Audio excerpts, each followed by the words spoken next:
Jeżeli maluję obraz i ten obraz jest tylko przedmiotem dekoracyjnym, to dla mnie jest do zniszczenia. Dla mnie to jest praca nieudana, bo nie o to mi chodzi.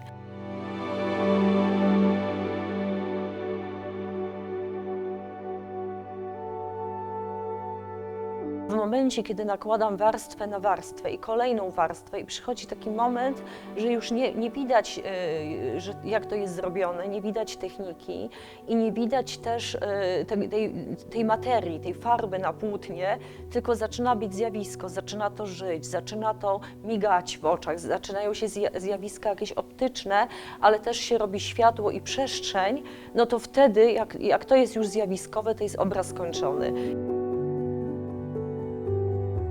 Często jest tak, że maluję taki 100 na 100, takie bezpieczne formaty i jak mi się jakiś obraz spodoba i chcę go rozwinąć, to wtedy sięgam po większy format i rozwijam pomysł. Najpierw sobie robię podmalówkę, to jest pierwsza warstwa, mniej więcej zaznaczony jaki kolor, jak to będzie wszystko wyglądało, a później to zgłębiał, kolejna warstwa, kolejna i tak jak już mówiłam, aż dojdzie do tej zjawiskowości.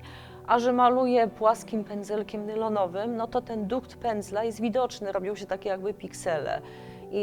Ja tego nie zamalowuję, bo mogłabym robić mniejsze różnice walorowe i te piksele by zniknęły, ale to też buduje taką wibrację, taki rytm.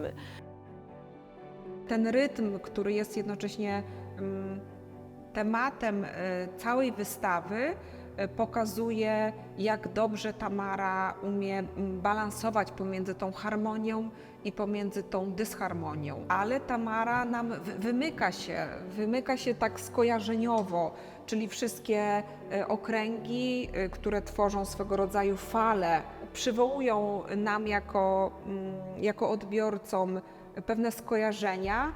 Ta fala, która wychodzi ponad ten obraz, zostaje z nami na bardzo długo. Obrazy, które były właśnie na wystawie w Ćmielowie, w galerii pani Katarzyny Ry, to był głównie cykl związany z bezsennością, no i kilka obrazów związanych z halucynacjami. Rzeczywiście wtedy miałam bezsenność, nie spałam, cały czas malowałam i to były takie obrazy, takie księżycowe, nocne, wszystko w czerniach, w szarościach, przychodziło delikatnie do bieli i też był ten dukt pędzla powtarzany jak mantra. I ja uwielbiam stan takiego krańcowego zmęczenia albo momentu zasypiania, jak jeszcze kontroluję to, co widzę, ale już to, co widzę, jest niezależne już ode mnie. To już jest ten taki ciąg obrazów. Na wystawie z jednej strony pokazujemy najnowsze prace i jej najnowsze pomysły na wyrażanie siebie, a z drugiej strony udało nam się z kolekcji prywatnych wypożyczyć około 25 obiektów, które pokazują, jak zmieniała się Tamara. To ma być trochę taka niespodzianka dla osób, które odwiedzają wystawę. Dziś widzimy, co Tamara zrobiła wczoraj, ale idąc zaraz za róg widzimy, jak ona się zmieniała, jak zmieniała się temperatura jej prac, jak zmieniała się barwa, nasycenie czy kontrast. To były takie obrazy, w których właściwie starałam się przekroczyć granice materii. Chciałam, żeby obraz był zjawiskiem, a nie tylko dekoracyjnym przedmiotem, żeby istniała przestrzeń między widzem a właśnie obrazem, bo ta przestrzeń jest dla mnie ważna. Ja mam różne pomysły na bazie tego samego rysunku i często punktem wyjścia jest rysunek, ale inaczej jest opracowany na obrazie, inaczej na reliefie, inaczej na obiektach przestrzennych. To w tym przypadku jest rysunek, który jest niby niezmienny, ale przez folię widać otaczający świat, przechodzących ludzi, różne zjawiska, różne sytuacje i to w sumie tak działa jak ten kolor w obrazie, że jakieś drugie życie w to wchodzi. Także to nie tylko ten rysunek, który ja przygotowuję, się liczy, ale to, że to można oglądać z każdego punktu, z każdego miejsca inaczej wygląda. Wokół toczy się życie i się nakłada na tę folię, to widać.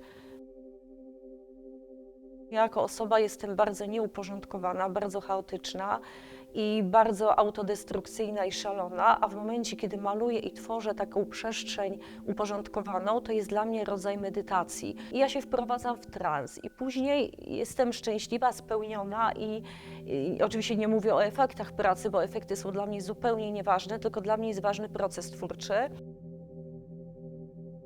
I akurat te obrazy powstały, znaczy pomysł na nie powstał po zażyciu LSD. I widziałam takie właśnie mocne w kolorze fraktale. Było to bardzo mocne doświadczenie i bardzo przyjemne. I postanowiłam te obrazy namalować. I stało się coś dziwnego, bo przy szarych obrazach odpływam, medytuję, jest cudownie, natomiast przy tych obrazach strasznie się męczę.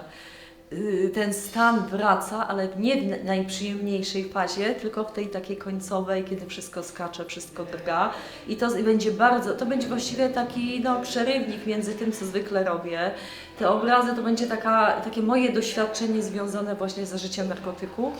Ale nie będę tego ciągnęła długo, bo psychicznie przy nich nie wytrzymuję. One mnie męczą po prostu. Cieszę się, że na przykład ktoś pozytywnie odbiera, ale nie jest to dla mnie aż tak ważne. Równie dobrze mogliby w ogóle ludzie tego nie odbierać i też bym to robiła. Bo mam tak mocną potrzebę tworzenia, że właściwie bez tego nie istnieje. To jest u mnie taki stan naturalny jak oddychanie i bym nie mogła nie malować, więc nawet jakby tego odbioru nie było, i tak bym siedziała i malowała. Tylko pewnie miałabym trudniejsze życie.